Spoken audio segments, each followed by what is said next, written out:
19 मई 1983 की रात 10:30 बजे करीब ओरेगन के एक हॉस्पिटल के बाहर एक कार आकर रुकती है। हॉर्न बज रहा है और अंदर से आवाज आती है, मेरे बच्चों को मार दिया, मेरा बच्चा मर गया। जब डॉक्टर्स कार के अंदर देखते हैं कि आगे क्या बात है, वो शॉक्ड रह जाते हैं क्योंकि कार के अंदर 3 बच्चे थे और उनकी माँ जो चिल्ला रही थी। तीनों बच्चों के पूरे बॉडी पर खून लगा हुआ था। अब इन बच्चों को अंदर लेकर जाते हैं हॉस्पिटल में और इनका इलाज शुरू करते हैं। अब तक डॉक्टर ये समझ चुके थे कि ये कोई इंसिडेंट नहीं है बल्कि क्राइम है, क्योंकि इन सभी को गोलियां लगी थी, यानी इन 3 बच्चों को गोलियां लगी थी और माँ को बस थोड़ी सी खरोच आई थी हाथों में। डॉक्टर्स पुलिस को बुलाते हैं, उसको कॉल करते हैं, बताते हैं कि आंख पे कांड हो गया है और पुलिस भी आ जाती है। तीनों बच्चों में से कैरल जो कि 7 साल के थे उसकी डेथ हो चुकी थी और क्रिस्टी जो कि 8 साल के थे उसका ब्रेन डैमेज और स्ट्रोक के कारण बोलने की हालत में ही नहीं थी। तीसरा आता है डैनी जो कि 3 साल का था। चेस्ट से लेकर पांव तक सारी बॉडी पैरालाइज हो चुकी थी, वो भी हमेशा के लिए। इनकी माँ का नाम था Elizabeth Diana Downs। पुलिस भी इस हॉस्पिटल में आ चुकी थी और एलिजाबेथ से पूछताछ करती है। पुलिस ने पूछा कि ये सब कैसे हुआ, तो डैनियल ने बताया कि रात को मैं बस ड्राइव पे गई थी ताकि मेरे बच्चे सो जाएं। तभी एक घने बालों वाला बुशी हेयर मैन जो कि स्ट्रेंजर, मतलब वो जानते ही नहीं थे उसे, वो आता है और उससे कार मांगने लगता है। तो डैनियल भी मना कर देती है कि नहीं, मैं कार नहीं दूंगी। उसी पर वो इंसान उन पे अंधाधुंध गोलियां चलाने लगता है और ये भी नहीं देखता है कि उनके पीछे बच्चे भी थे।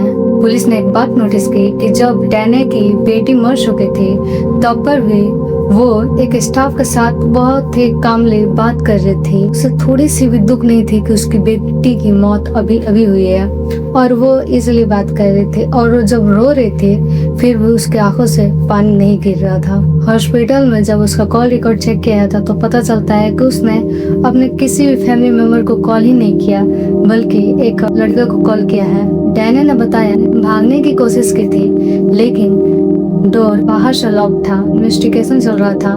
पुलिस को बहुत ही अजीब अजीब चीजें मिली, जैसे कि डैनियल ने बताया था कि कार बाहर से लॉक थी।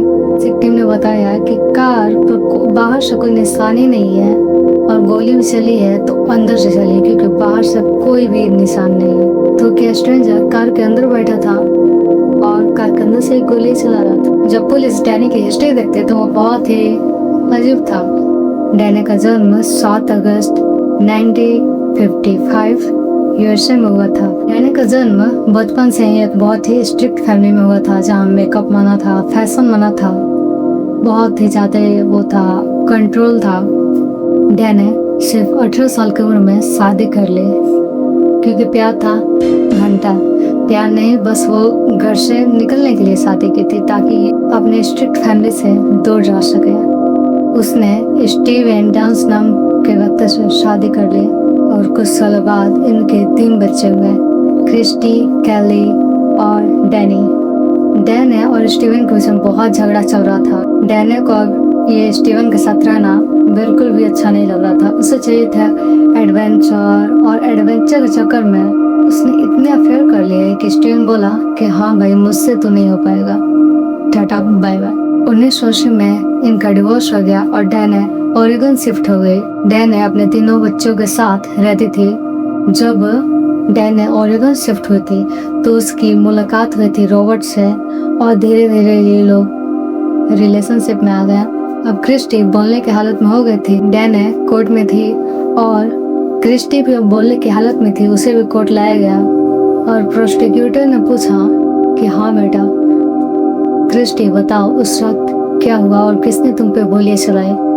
क्रिस्टी अपने माँ की ओर देखती है और बोलती है मम्मा शूट अस। मतलब समझ रहे हो, एक 8 साल के बच्ची ने बोला है कि मेरी माँ ने हम पे गोलियां चलाई। पुलिस डैनी के घर गई इन्वेस्टिगेशन करने के लिए। डैनी के घर पे उन्हें एक बंदूक मिला जिसमें वही गोलियां थे जो उन 3 बच्चों को लगे थे, क्रिस्टी, डैनी और कैरल को। और उसके घर से एक डायरी मिलती है जिस पे एक नाम होता है रॉबर्ट। डैनी उसके लिए ऐसा लग रहा था कि वो पागल हो गई है उसे पाने के लिए वो कुछ भी कर सकते, मतलब कुछ भी। तो पता चला रॉबर्ट कोई और नहीं बल्कि डैने का लोअर था। डैने ने रॉबर्ट से बोला कि हम शादी कर लेते हैं, हम बहुत दिन हो गया हमारे बात करते हुए। रॉबर्ट को ये बच्चे नहीं चाहिए थे और रॉबर्ट भी एक शादीशुदा आदमी था। डैने ने जब रॉबर्ट से बात की, शादी की, तो रॉबर्ट ने साफ मना कर दिया कि मुझे ये तीनों बच्चे नहीं चाहिए। मेरे पास सोच के देखो, कोई सिंपल सा व्यक्ति होगा जो बोल देगा कि ठीक है यार, मैं कोई दूसरा बंदा देख लूंगी। डैने ने अपना मैथ यहाँ घुसा दिया। उसने सोचा कि अगर बच्चे ही नहीं रहेंगे तो रॉबर्ट मना ही नहीं करेगा, इसलिए उसने सोचा कि क्यों नहीं बच्चों को रास्ते से हटा दिया जाए। उसने एक प्लान बनाया जिसके हिसाब से आप देख ही सकते हैं कि उनमें से क्रिस्टी बच गई और इसका काला चिट्ठा पूरे देश के सामने रख दिया। डैना को आजीवन कारावास की सजा मिली, उसे 25 साल तक पैरोल नहीं मिलेगी। लेकिन यहाँ पर भी डैना कहाँ साथ रहने वाले थे, वो जेल फान के भाग गए। 10 दिन तक पूरा अमेरिका डरा हुआ था कि ये अगर छूट जाएगी तो किसी और को भी हो सकता है, मार सकती है ये। लेकिन पुलिस ने कड़ी मेहनत के बाद डैना को ढूंढा, वो भी किसके घर, उसके लवर के घर। डैना आज भी जेल में है और उसने 2025 तक लगातार पैरोल मांगा, लेकिन रिजेक्ट हो गया क्योंकि अभी तक उसने अपना गुनाह कबूल किया ही नहीं है। साइकोलॉजिस्ट ने जब डैना को चेक किया तो पता चला वो एक साइकोपैथ है जिसे सिर्फ अपनी पड़ी है, मतलब वो जो बोले वो सही है और दूसरा जो बोले वो खराब है। वो सिर्फ अटेंशन पाना चाहती है, देना नहीं, और सिर्फ अपने बारे में सोचती है, किसी और के बारे में नहीं। और उसे कई सारी बीमारियां थी। और दूसरों को भरोसा करना बंद कर दो, क्योंकि सबको बस अपना चाहिए कि मेरा सही हो और दूसरे भाड़ में।